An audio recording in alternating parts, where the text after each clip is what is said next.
श्रीमद्भागवते महापुराणे चतुर्थस्कन्धे अथ षष्ठोऽध्यायः। मैत्रेय उवाच अथ देवगणा सर्वे रुद्राणीकैः पराजिताः शूलपट्टिशनिस्त्रिंश गदापरिगमुद्गरैः सञ्चिन्न भिन्न सर्वाङ्गाः सत्त्विक्सभ्याभयाकुलाः स्वयंभुवे नमस्कृत्य कास्न्येनैतन्यवेदयन् उपलभ्य पुरैवैतद् भगवानब्जसम्भवः नारायणश्च विश्वात्मा न कस्याद्वरमीयतुः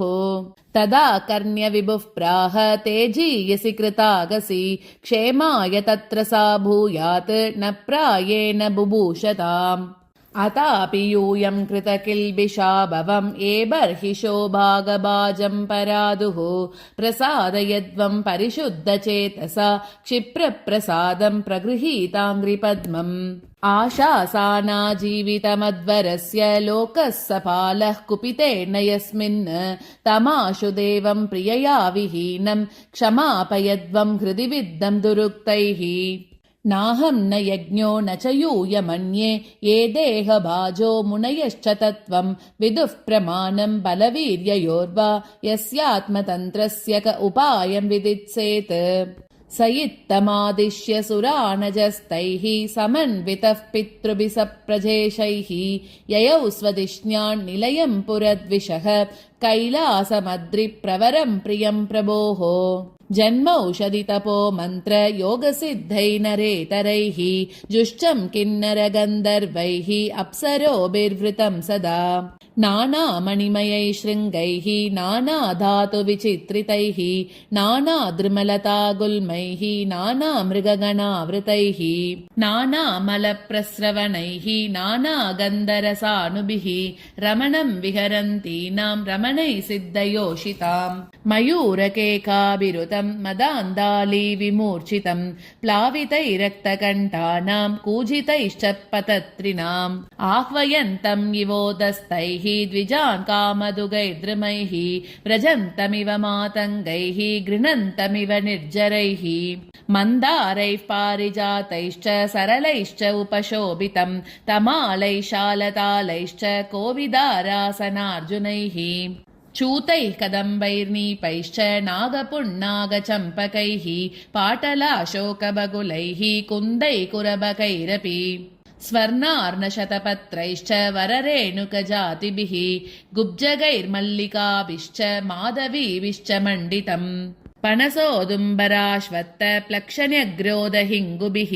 भूर्जैरोषधिभिः पूगै राजपूगैश्च जम्बुभिः कर्जुर आम्रातक आम्राद्यैः प्रियालमधुकेङ्गुदैः द्रुमजातिभिरन्यैश्च राजितं वेणुकीचकैः कुमुदोत्पलकल्हार शतपत्रवनर्दिभिः नलिनीशुकलं कूजत् खगवृन्दोपशोभितम् मृगैः शाखामृगैर्क्रोडैः मृगेन्द्रैर्वृक्षशल्यकैः गवयैः शरभैर्व्याघ्रैरुरुभिर्महिषादिभिः कर्णान्त्रैकपदाश्वास्यैः निर्जुष्टं मृगनाभिभिः कदलीषण्डसमृद्ध नलिनीपुलिनश्रियम् प्रयस्तं नन्दया सत्याः स्नानपुण्यतरोदया विलोक्य भूतेशगिरिं विबुधा विस्मयं ययुः ददृशुस्तत्र ते रम्यामलकां नाम वै पुरीं वनं सौगन्धिकं चापि यत्र तन्नाम पङ्कजम् नन्दा च अलकनन्दा च सरितौ बाह्यतः पुरः तीर्थपादपदाम्भोज रजसातीव पावने ययोऽसुरस्त्रियक्षत्तः अवरुह्य स्वदिष्ण्यतः क्रीडन्ति पुंससिञ्चन्त्यः विगाह्य रतिकर्षिताः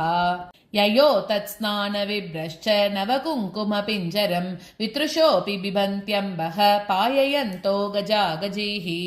तारहेम महारत्न विमानशतसङ्कुलां जुष्टां पुण्यजनस्त्रीभिः यथा कंसतटिद्गणम्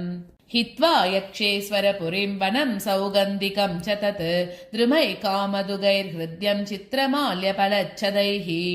रक्तकण्टकगाणीक स्वरमण्डितषट्पदं कलहंसकुलप्रेष्ठं करदण्डजलाशयम् वनकुञ्जरसङ्कृश्च हरिचन्दनवायुना अतिपुण्यजनस्त्रीणां मुहुरुन्मतयन्मनः वैडूर्यकृतसोपानावाप्य उत्पलमालिनीः प्राप्ताः किं पुरुषैर्दृष्ट्वा त आराददृशोर्वटम् स योजनशतोत्सेदः पादो न विटपायतः पर्यक्कृताचलच्छायः निर्नीडस्तापवर्जितः तस्मिन् महायोगमये मुमुक्षुशरणे सुराः ददृशुः शिवमासीनं त्यक्तामर्षं इवान्तकम्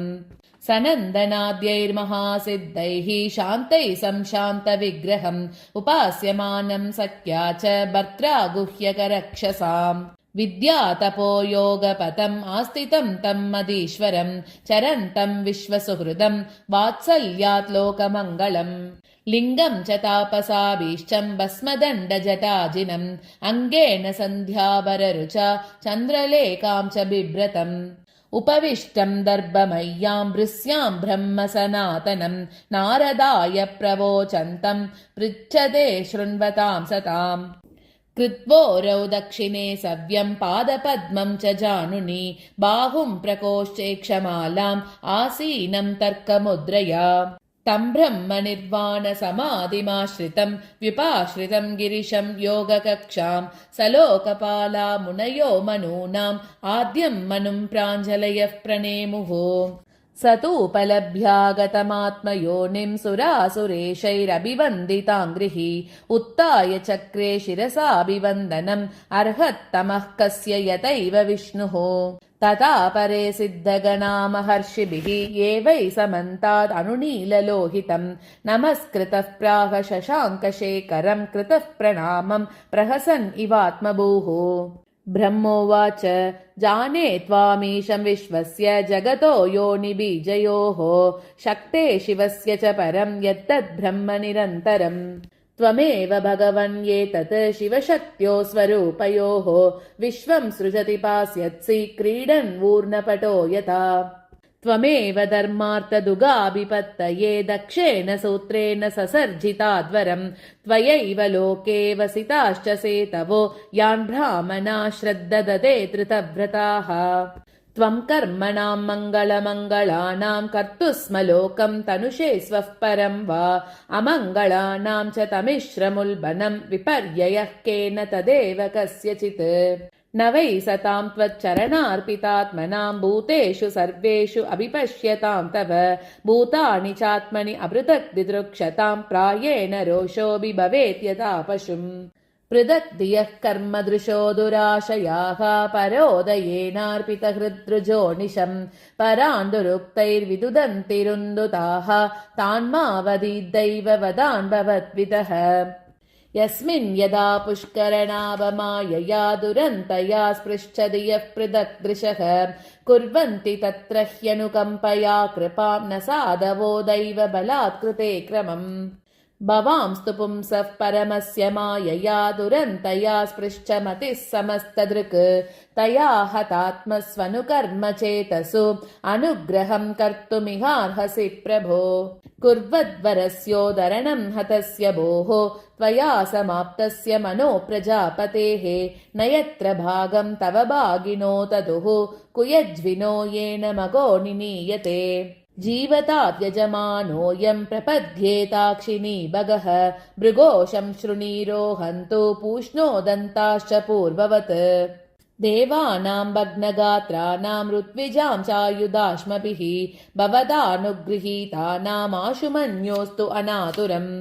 एष ते रुद्रभागोऽस्तु यद्वुच्चिश्चोद्वरस्य वै यज्ञस्ते रुद्रभागेन कल्पतामद्य यज्ञहन् इति श्रीमद्भागवते महापुराणे पारमहंस्यां संहितायां चतुर्थस्कन्धे रुद्रसान्त्वनं नाम षष्ठोऽध्यायः।